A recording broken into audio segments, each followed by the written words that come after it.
Après la paperasse des médias occidentaux et leurs complices, les chefs d'État et les chefs de guerre otaniens, M. Vladimir Poutine, après avoir stabilisé la situation dans la région de Koursk, est passé au démarrage de la machine de guerre pour repousser les hommes des Occidentaux et des mercenaires du territoire russe. Je vous ai dit dans une de mes vidéos que nous n'avons pas les mêmes notions de temps que les Russes. Ils ont une autre façon de voir les choses, une autre façon de calculer le temps. Ils ne se pressent pas. Donc, l'eau était trouble.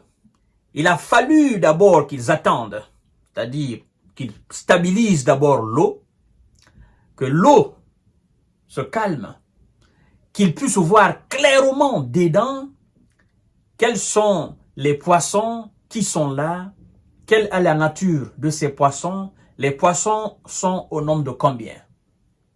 Et les poissons se regroupent à quelle position et à quelle position. Et comment nous devons procéder pour pêcher ces poissons.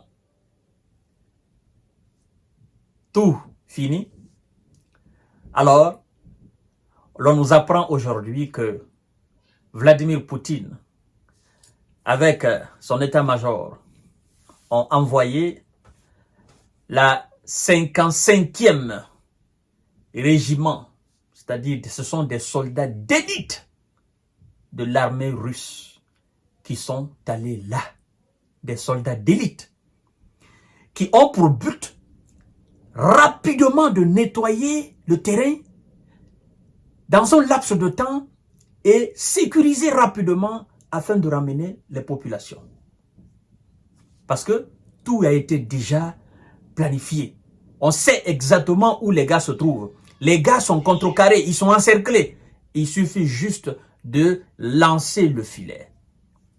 Ça n'a même pas commencé d'abord. On nous informe que les hommes de Vlado ont déjà récupéré des mains de ces, voilà, merceaux des Occidentaux, quelque chose de 155 km². Ça n'a même pas commencé d'abord. C'est pour vous dire que les gars n'étaient pas pressés. Ils attendaient juste l'ordre. 55e régiment de parachutistes, soldats d'élite. Et, je crois bien, la 155e brigade d'assaut de l'armée de M. Vladimir Poutine. Mesdames et messieurs, partagez la vidéo dans tous les groupes possibles. Avant de continuer le visionnage de cette émission, je vous ai dit, vous cliquez juste, dès que vous cliquez sur la vidéo, juste en bas, il y a partage, il y a like. Donc, vous partagez, vous likez. Dès que vous appuyez sur partager, WhatsApp va s'afficher, Telegram va s'afficher, Messenger va s'afficher. Si vous êtes aussi dans les groupes, ben, balancez la vidéo dans les groupes. Permettez à vos amis de savoir ce que nous faisons. Oui, permettez à vos amis, dites-leur de s'abonner sur la chaîne YouTube Kanteji Visionnaire le Vrai pour avoir de la bonne information au sujet de la géostratégie, la géopolitique qui se passe naturellement en Ukraine. Incroyable. Mesdames et messieurs et mesdemoiselles, l'heure est grave. L'heure est grave. L'heure est grave pour les élans. Pour les Occidentaux, l'heure est grave. Un mois après donc l'incursion des hommes de Zélélan et leurs supplétifs occidentaux, la contre-offensive a débuté. La machine de guerre russe a commencé. La machine a été nettoyée et démarrée par le président lui-même, Vladimir Poutine.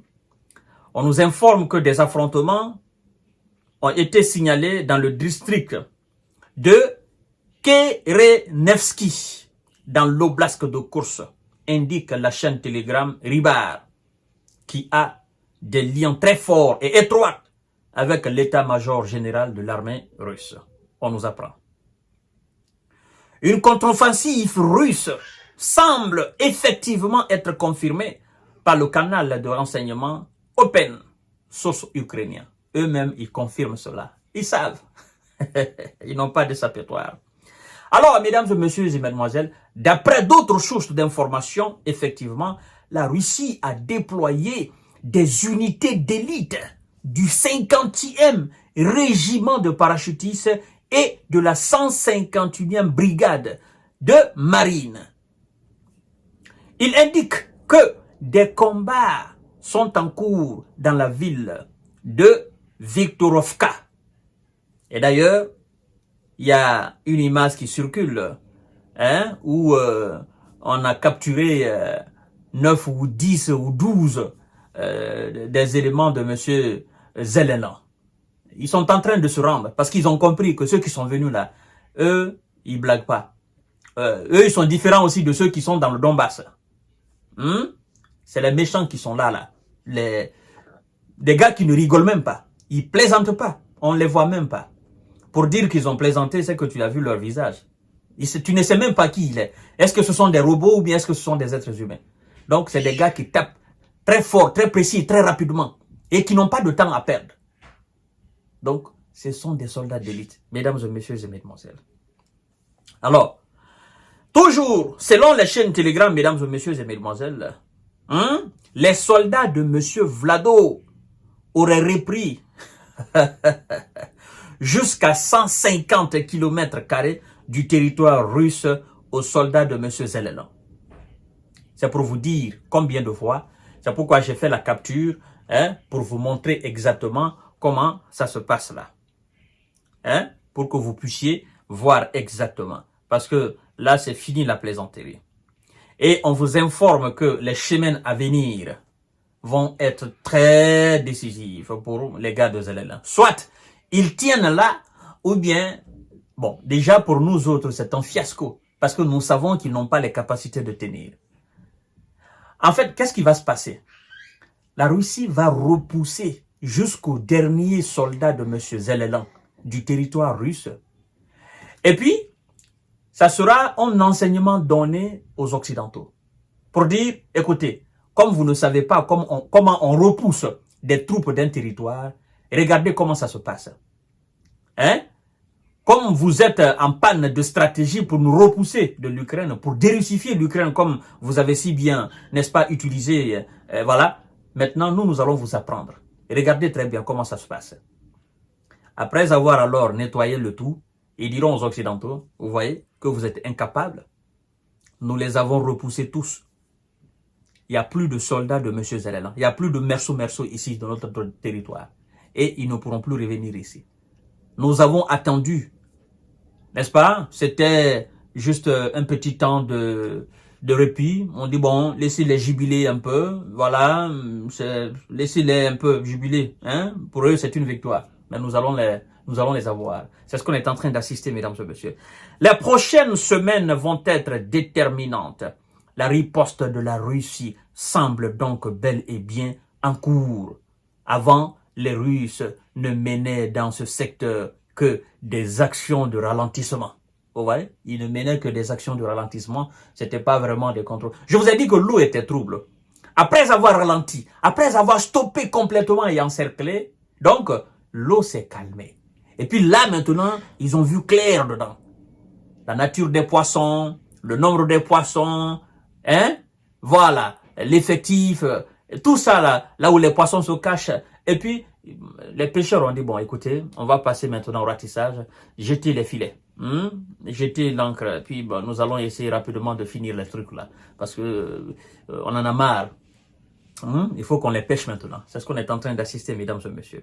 Alors, là, c'est la première vraie contre-offensive avec des attaques de vive force sur les positions de M. Zelensky, explique Ouest France, Thibaut Fouillet, le directeur scientifique de l'Institut d'études de stratégie et de défense. Le chercheur l'assure, les 2 prochaines semaines vont être déterminantes. Vont être très déterminantes, vont être cruciales pour M. Zelensky. Bon, ce sont eux qui disent cela. Mais pour la Russie, ce n'est pas déterminant. Bon, je pêche juste les poissons et puis je passe à autre chose. Poutine a démarré sa machine. Et on l'observe, mesdames et messieurs. ils ont déjà conquis. Ils ont déjà récupéré 150 km². À tout à l'heure pour notre série d'informations de décortiquage. Partagez la vidéo dans tous les groupes possibles. Et continuez à vous abonner sur ma chaîne YouTube Kanté J Visionnaire le vrai. Ce qui devait arriver, maintenant a commencé. Nous allons voir entre le Donbass et Kursk, qu'est-ce qui sera libéré en première position.